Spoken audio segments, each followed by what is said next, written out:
and too soon to say. But obviously pretty gutted about the decision. We thought it was going to go our way, but it certainly have. J'ai eu l'impression que l'air me manquait cruellement lorsque j'ai entendu les mots par lesquels le roi Charles a officiellement déclaré que je ne porterais plus aucun titre royal. J'ai senti le monde s'arrêter un instant comme si le temps lui-même retenait son souffle, tandis que mon identité était en quelques secondes dépouillée de tous les signes de royauté qui m'avaient paru si évidents. C'est étrange comme quelques phrases, soigneusement choisies, prononcées avec force et diffusées dans le monde entier, peuvent avoir l'effet d'une décapitation symbolique. Sous le regard de millions de personnes, j'ai compris que ce moment n'était pas qu'une simple annonce institutionnelle, mais l'apogée d'un conflit qui couvait depuis des années. C'était le moment où mon nom, mon passé et mon statut n'étaient plus portés par la couronne, mais par les conséquences de décisions que j'avais moi-même prises, consciemment ou inconsciemment. J'ai ressenti la tension dès l'apparition de Charles à l'écran, son visage crispé, sa voix basse, chaque syllabe soigneusement articulée. Pas la moindre hésitation dans son ton. Aucun signe d'impair aux prises avec ses émotions. J'ai entendu un monarque perdre son sang-froid et réaffirmer son autorité. Ces mots se sont succédés comme des vagues glaciales. À compter de cet instant, le prince Harry ne bénéficie plus d'aucun privilège royal, d'aucune reconnaissance, d'aucune autorité. Encore aujourd'hui, cette intonation résonne en moi. Ce n'était pas une annonce lointaine, c'était comme un ultimatum qui planait depuis longtemps, mais que personne autour de moi ne s'attendait à entendre prononcer. En écoutant, j'ai été bouleversé par la réalisation que la tension qui couvait depuis des années avait finalement atteint un point de rupture. J'avais toujours espéré que les murs institutionnels de Buckingham Palace seraient suffisamment épais pour absorber les émotions. Mais ce que j'ai vu n'était pas de la diplomatie. C'était une explosion de frustration contenue qui venait de se libérer. Charles avait passé des années à essayer de moderniser son image, à se positionner comme un monarque capable de concilier tradition et empathie. Mais sur cette scène, à cet instant précis, il avait choisi l'ordre plutôt que les sentiments, le prestige, plutôt que les liens du sang. Ce qui m'a le plus frappé, c'est qu'il ne s'adressait pas seulement à moi, mais aussi, implicitement, à mes choix, à mon comportement, à mon parcours. Ces allusions à la manipulation, à l'aveuglement, à la perte de loyauté, qu'il ait raison ou tort, étaient comme une dissection publique de ma personne. J'avais l'impression qu'il ne me voyait plus comme le fils qu'il avait élevé, mais comme le symbole de tout ce qui pouvait mal tourner lorsque le lien entre la famille et l'institution se dérègle. C'était comme si je n'étais plus jugé comme une personne, mais comme un risque, un problème de réputation, une menace pour la monarchie qu'il voulait protéger à tout prix. Et pourtant, tandis que les mots « titre » et « privilège » s'affichaient à la télévision, je sentais que cela n'avait jamais vraiment concerné ces éléments symboliques. Il s'agissait de confiance ou plutôt de sa disparition. Il s'agissait de choix que j'avais faits et qu'il considérait comme des manquements à mes responsabilités. Il s'agissait d'attentes que je n'avais jamais pu pleinement assumer. Il s'agissait de la façon dont mon parcours s'éloignait de plus en plus des exigences de la tradition. Et quelque part, au fond de moi, je savais que ce moment n'était pas inattendu, même si j'en avais l'impression. C'était le fruit d'années d'éloignement croissant non seulement géographique, mais aussi émotionnel, idéologique et stratégique. Assise devant la télévision, je ne pouvais m'empêcher de me demander comment ce même moment était perçu par le reste du monde, par les Britanniques qui avaient suivi mon enfance, par les nations du Commonwealth dirigées par la dynastie Windsor à travers les siècles, par les critiques qui y verraient sans aucun doute une forme de justice, par les partisans qui y verraient une tragédie. Mais surtout, comment ma propre famille a-t-elle vécu ce moment ? Charles était-il assis seul dans une pièce silencieuse, convaincu de sa décision mais déchiré intérieurement, ou ressentait-il enfin la paix qui accompagne un choix difficile ? Ce qui me frappait le plus à ce moment-là, ce n'était pas la perte de quoi que ce soit, mais la fermeture d'une porte que j'avais toujours cru entr'ouverte. Non pas parce que ce rôle me définissait, mais parce que j'avais toujours cru que la famille, malgré tout, était le dernier rempart, un lien indéfectible. Mais maintenant que ce lien était rompu, je me demandais ce qui restait. Que reste-t-il quand les titres disparaissent, quand les privilèges s'évaporent, quand l'institution ne porte plus le nom de son enfance ? Qui suis-je alors et qui deviens-je ensuite ? Ces questions me hantaient non seulement dans les minutes qui suivirent l'annonce, mais aussi pendant les heures qui suivirent lorsque le silence dans la maison semblait plus pesant que jamais. Ce moment marquait non seulement la fin d'un chapitre institutionnel, mais aussi le début d'une révolution identitaire que je n'avais jamais souhaitée. Et tandis que le monde partageait déjà ses premières réactions, une question simple mais poignante me taraudait: comment se reconstruire quand le monde vous a vu symboliquement décapité ? Dès l'instant où les images d'Hollywood sont devenues virales, j'ai su que quelque chose de fondamental avait changé, non seulement dans la façon dont le monde extérieur me percevait, mais surtout dans la manière dont la monarchie continuait d'évaluer ma présence. Ce qui avait commencé comme une soirée de détente s'est transformé en catalyseur d'une tempête que personne ne pouvait contenir. L'incident des photos, pourtant si anodin en soi, est devenu la manifestation symbolique du fossé qui séparait mon monde d'avant. Tandis que les tabloïds décrivaient de l'incident comme une scène d'arrogance sans précédent, je l'ai surtout vécu comme un douloureux conflit entre mes limites personnelles et l'opinion publique. Mais quelles que soient mes intentions, il est devenu évident ce soir-là que pour Charles, c'était la goutte de gâteau qui avait fait déborder le vase. À cette soirée hollywoodienne entourée de stars, de producteurs, de milliardaires et de personnalités influentes, je me sentais étrangement à la fois visible et invisible. Comme si tout le monde savait exactement qui j'avais été, mais que personne ne voyait vraiment qui j'essayais d'être à cet instant précis. C'est dans ce cadre surréaliste que la polémique autour des photos a éclaté. Les photos non sollicitées, le manque de respect pour mon espace personnel, les malentendus concernant le consentement, c'était un chaos que j'ai tenté d'apaiser, mais la situation a rapidement dégénéré. Lorsque des rumeurs ont circulé selon lesquelles mon partenaire ou moi aurions formulé des exigences non consenties, j'ai compris à quelle vitesse une histoire peut déraper une fois rendue publique. Ce n'est pas seulement Hollywood qui s'en est moqué, le palais lui ne l'a absolument pas fait. Ce qui était une scène embarrassante pour les invités fut perçu à Buckingham Palace comme le signe que j'ai outrepassé une fois de plus les limites de la représentation royale. Lorsqu'un ancien membre de la famille royale agit comme s'il revendiquait encore les privilèges de son ancienne vie, il s'attaque directement au fondement même de l'institution qui jadis lui accordait ces privilèges. Pour Charles, cet événement confirmait sa plus grande crainte que mon nom et tout ce qu'il représentait soit utilisé d'une manière qui lui échappait désormais. Mais l'incident d'Hollywood n'était qu'un maillon de la chaîne. Peu après, je me suis rendu au Canada à l'improviste, un voyage que j'avais accepté sur invitation personnelle, ignorant que les protocoles nationaux et internationaux me considéraient encore comme une personnalité d'État. Lorsque j'ai appris que le palais n'avait reçu aucun message de ma part ni de celle de mon équipe, j'ai réalisé que malgré ma démission officielle, j'étais toujours jugé selon les anciens critères. Ma présence était interprétée comme une représentation implicite, même lorsque ce n'était absolument pas mon intention. Je me sentais prisonnière de l'ombre d'un titre que je ne détenais plus, mais dont je ne pouvais me détacher complètement. Que Charles ait perçu ce moment comme une violation de la Constitution ne m'a pas surpris. Il avait toujours été un fervent défenseur de l'ordre de la structure et de la cohérence internationale. Mais lorsque j'ai entendu les demandes de renseignements diplomatiques affluer les officiels étrangers cherchant à savoir si mon voyage avait été coordonné, j'ai véritablement compris à quel point tout cela affectait l'image de la monarchie. Même mes actions spontanées avaient des implications géopolitiques que je n'avais jamais pleinement saisies. Et dans ce contexte, l'incident d'Hollywood, qui pour beaucoup semblait n'être qu'un simple drame de célébrité, est devenu l'exemple parfait pour que Charles dise « trop c'est trop ». Alors que le monde extérieur se focalisait surtout sur le glamour, les erreurs et les mèmes. J'avais l'impression de lutter contre deux identités, celle que je m'efforçais de construire et celle qui m'avait toujours été imposée. Chacun de mes pas était scruté à travers le prisme de la royauté, même lorsque je pensais m'en affranchir. Et c'était peut-être là le nœud du problème. J'avais abandonné mon titre, mais le monde ne m'avait pas lâché. Dans cette tension, la méfiance du palais alimentée par une succession d'incidents grandit au point que même mes intentions ne semblaient plus avoir d'importance. Seules comptaient les conséquences, atteinte à la réputation, confusion, incertitude institutionnelle. Avec le recul, je comprends comment le chaos hollywoodien et le voyage au Canada ont formé un récit irrésistible. Pris individuellement, ces moments étaient explicables. Mais considérés ensemble, aux yeux d'un monarque qui s'était battu pendant des années pour protéger une institution séculaire, ils révélaient une tendance. Une tendance que je n'avais jamais pleinement saisie, mais que Charles avait toujours perçue comme une menace. Il ne voyait pas des incidents isolés, il voyait une direction. Et cette direction s'opposait frontalement à sa vision de l'avenir de la monarchie. Ce qui m'a le plus frappé, ce n'était pas la rapidité avec laquelle le palais a réagi, mais à quel point la méfiance s'était enracinée. L'incident d'Hollywood n'était que l'étincelle, mais le feu couvait depuis longtemps. Et tandis que je me demandais si ce conflit aurait pu être évité, une question me hantait: pourquoi le monde dans lequel je vivais semblait-il s'éloigner toujours plus de celui que je laissais derrière moi ?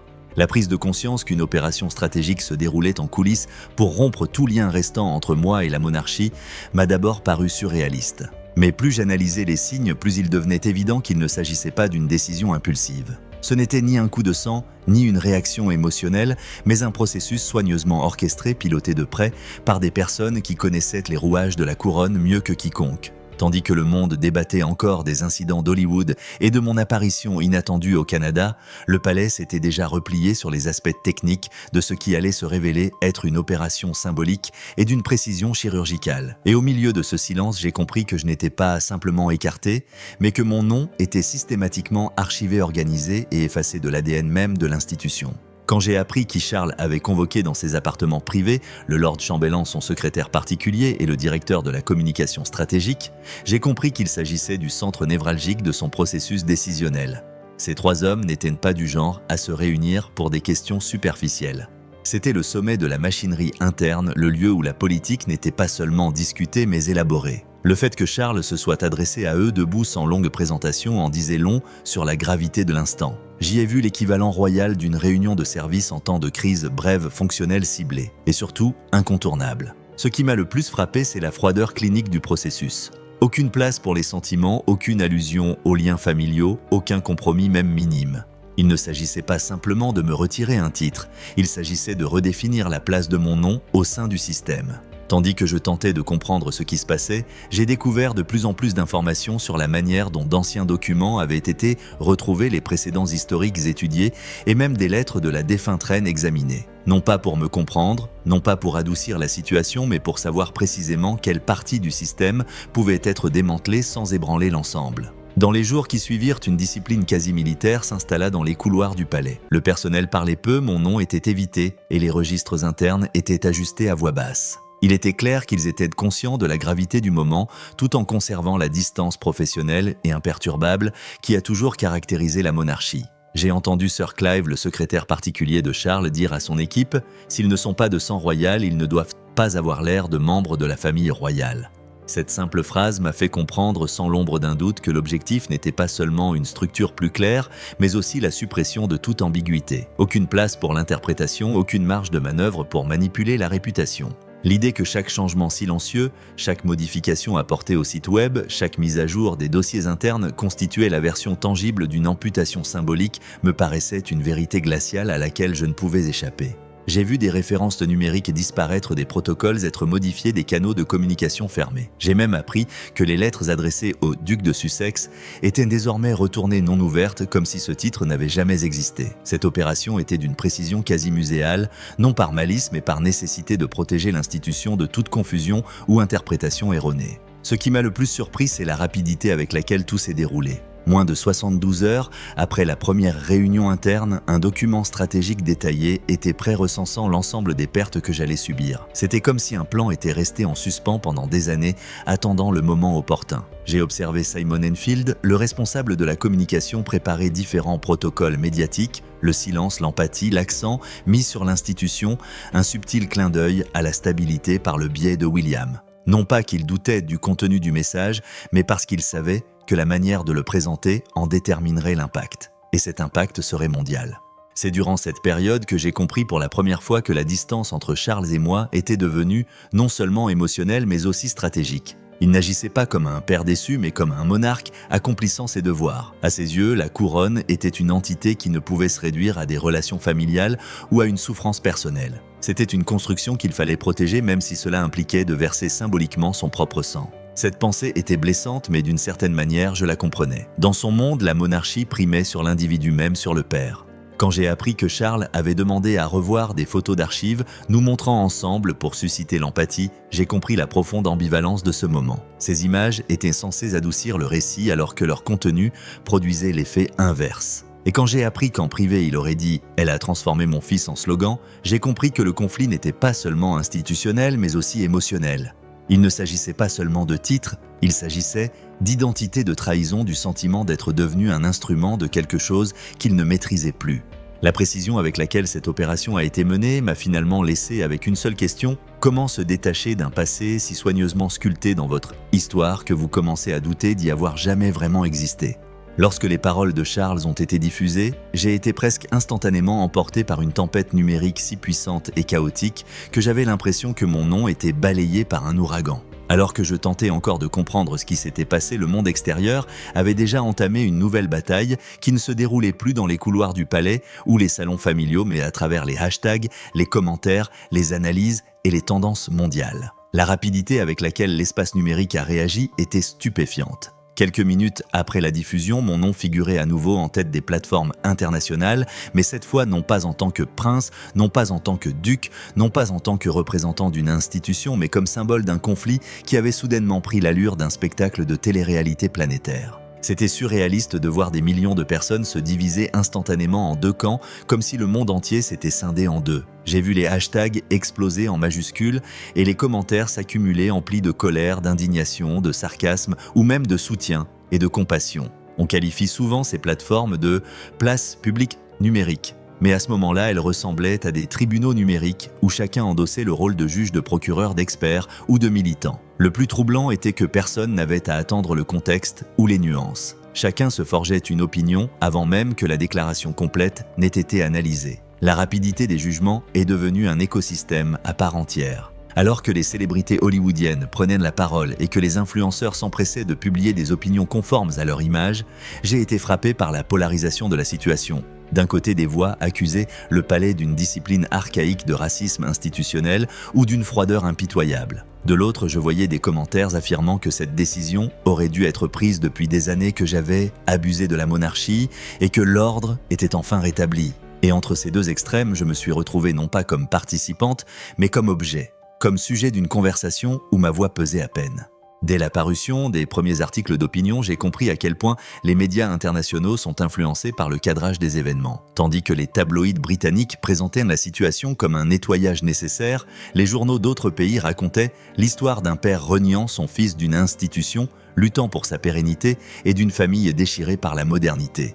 Les classes sociales, le regard des autres et la pression sociale. Même les médias qui d'ordinaire ne se faisaient pas concurrence, rivalisaient désormais pour trouver l'angle le plus captivant. Est-ce une tragédie, un avertissement, un tournant politique, un conflit culturel, une rupture personnelle ou simplement du divertissement?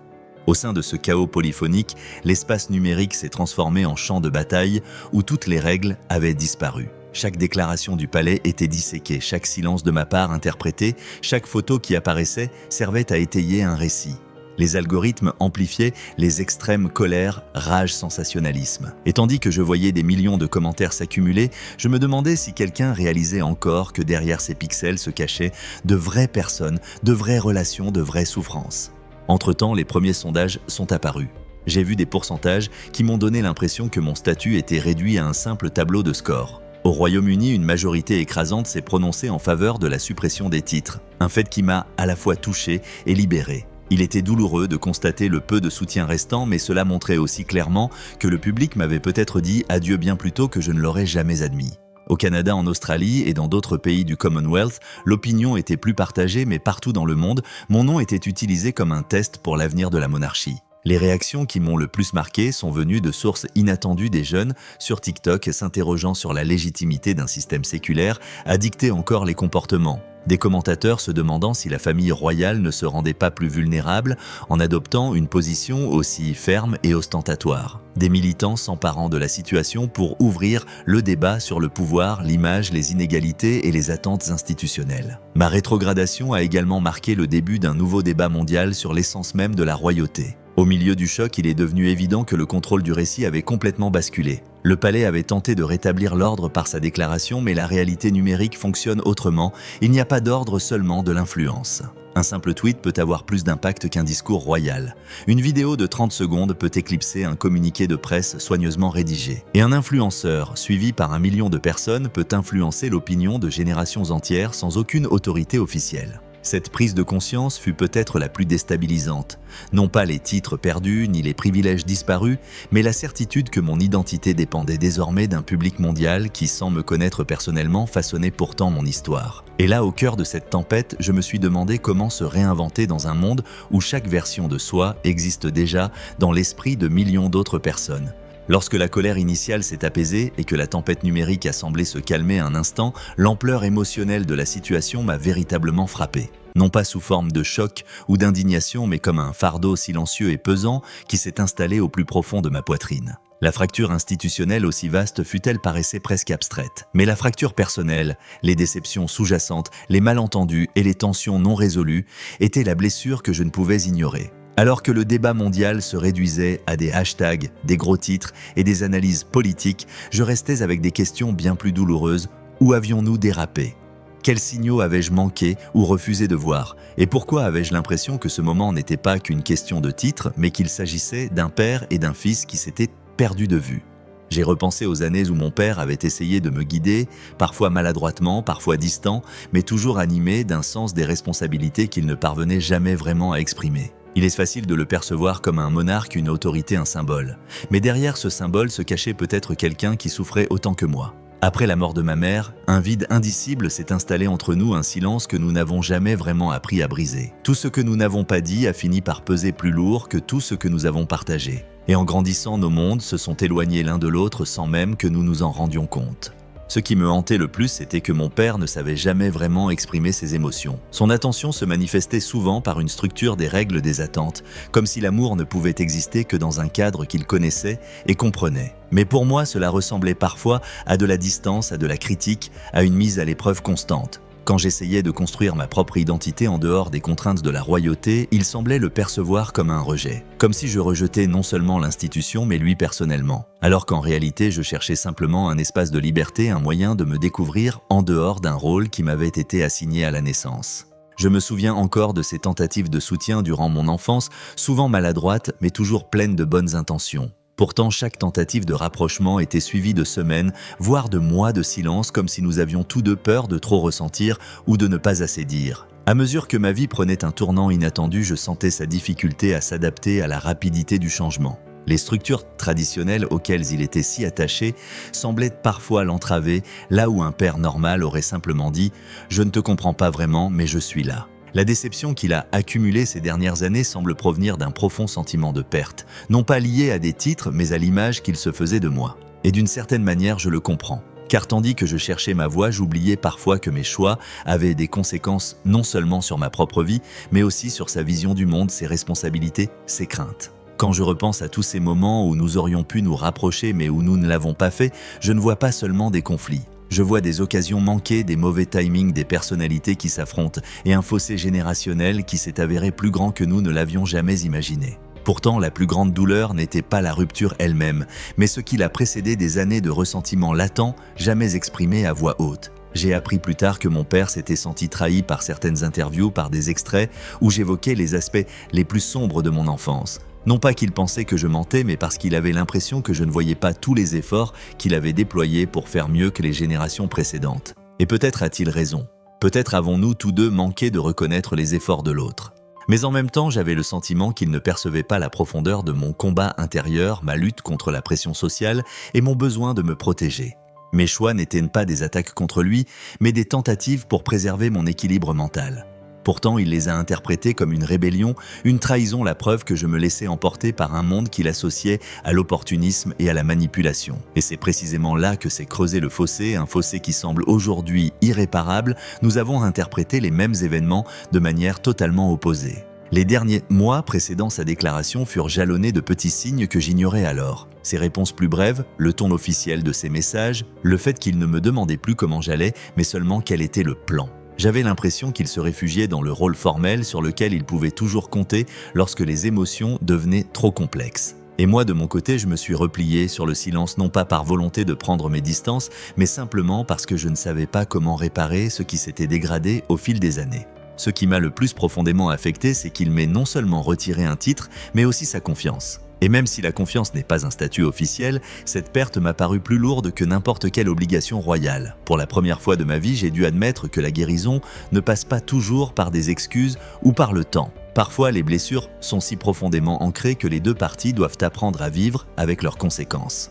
Et pourtant, malgré tout, une part de moi espère qu'un jour nous pourrons à nouveau parler comme un père et son fils, au-delà de la politique, au-delà des traditions, au-delà de l'histoire qui nous sépare désormais. Car si tout cela m'a appris quelque chose, c'est que derrière chaque conflit public se cache une douleur intime qu'aucun débat public ne saurait pleinement saisir. Alors que les premières vagues d'indignation publique et de discussions en ligne commençaient à s'apaiser, je me suis retrouvé plongé dans une sorte de vide silencieux, une suspension du temps où tout ce qui semblait aller de soi devait être redéfini. La perte de mes titres et privilèges n'était pas vécue comme une fin, mais comme une restructuration de toute mon existence. Comme si un nouvel espace s'était ouvert, un espace que je n'osais pas encore explorer. Dans ce silence, j'ai observé autour de moi et j'ai constaté que non seulement mon monde, mais aussi celui de la monarchie commençait à se transformer irrévocablement. Là où mon nom avait jadis fait partie intégrante de la structure royale, j'étais désormais devenue une étrangère, toujours lié par l'histoire et le sang, mais détaché de tout ce qui garantissait la stabilité institutionnelle. J'ai rapidement constaté que les changements ne se produisaient pas seulement en moi. C'était comme si la monarchie elle-même était entrée dans une nouvelle phase où le pouvoir symbolique n'allait plus de soi. Charles était toujours officiellement à la tête du pays, mais le véritable poids émotionnel et public semblait se déplacer peu à peu vers William et Catherine. Partout, je voyais des images de William accomplissant ses devoirs officiels avec calme résolution et responsabilité, comme s'il était devenu sans le savoir le pilier moral de la monarchie. Et Catherine, avec son calme et son empathie habituelle, semblait plus que jamais incarner la stabilité. Ce changement m'a confronté à une douloureuse réalité. Tandis que mon père s'efforçait de préserver la structure du couronnement, William et Catherine étaient devenus le guide de facto du public. Ils incarnaient l'idéal monarchique que Charles cherchait à maintenir traditionnel et moderne, réservé et empathique, digne et accessible. Entre leurs mains, l'avenir de l'institution semblait moins fragile. Et en assistant à cela, j'ai éprouvé un sentiment que je n'avais pas ressenti depuis longtemps de la distance, mais aussi un étrange soulagement. Comme si je comprenais enfin que mon rôle n'avait jamais été destiné à porter ce fardeau. Et que peut-être depuis toujours je m'étais battu contre des attentes qui n'étaient pas vraiment les miennes. Pourtant, cette réalité engendra aussi une nouvelle forme d'incertitude. Qui étais-je sans l'ombre de la monarchie? Que me restait-il quand le monde ne me voyait plus comme un duc ni comme un prince, mais pas tout à fait comme un roturier? Mon nom porte encore une histoire, mais sans reconnaissance officielle. Cette histoire devient ambiguë. Trop pour l'ignorer complètement, trop peu pour s'y accrocher. Je flottais entre deux mondes, trop connus pour être totalement libre, mais trop déconnectés pour faire encore partie de l'ancien ordre. Dans cet entre-deux, toutes sortes de questions sur l'avenir ont surgi. Devais-je concentrer mon énergie sur l'activisme, les médias, des projets personnels? Devais-je repenser la manière dont je voulais façonner ma vie, non pas pour le public, mais pour moi-même? Les options étaient là, mais rien ne semblait aller de soi. Chaque voie qui s'offrait à moi paraissait obscurcie par ce que j'étais, par ce que j'ai perdu et par ce que les autres attendaient de moi. C'est étrange comme l'identité, une fois dépouillée de tout titre, paraît à la fois plus légère et plus lourde. Plus légère car je ne suis plus soumise à des protocoles stricts. Plus lourde car je n'ai plus de structure claire sur laquelle m'appuyer. Pourtant, un espoir discret commence à poindre. Peut-être que cette nouvelle incertitude recèle l'opportunité de reconstruire non pas en réponse à des attentes, mais à partir de choix authentiques. Peut-être la liberté réside-t-elle dans l'absence de rôle.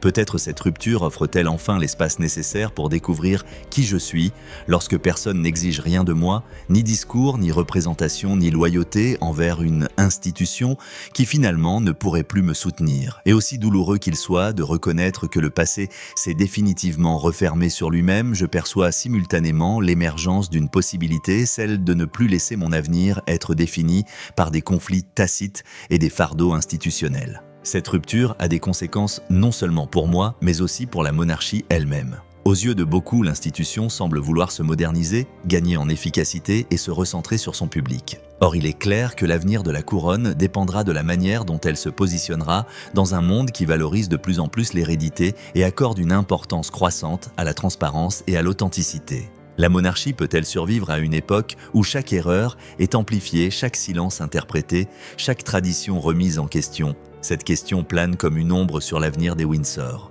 Mon rôle dans cette histoire est désormais officiellement terminé, mais l'impact de mon départ se fera sentir longtemps. Pour ma part, je continue de rechercher l'équilibre entre passé et avenir, entre attente et liberté, entre famille et indépendance. Et aussi incertain que soit le chemin à parcourir, une chose est sûre, je veux que ma vie ne soit plus définie par des frontières institutionnelles, mais par les choix que je fais moi-même, aussi incertain soit-il. Le véritable défi après tout ce qui s'est passé est peut-être là trouver le courage de se redéfinir quand le monde s'est déjà forgé une image de vous. Et c'est peut-être en fin de compte le seul moyen de se libérer du poids d'une étiquette que l'on ne porte plus.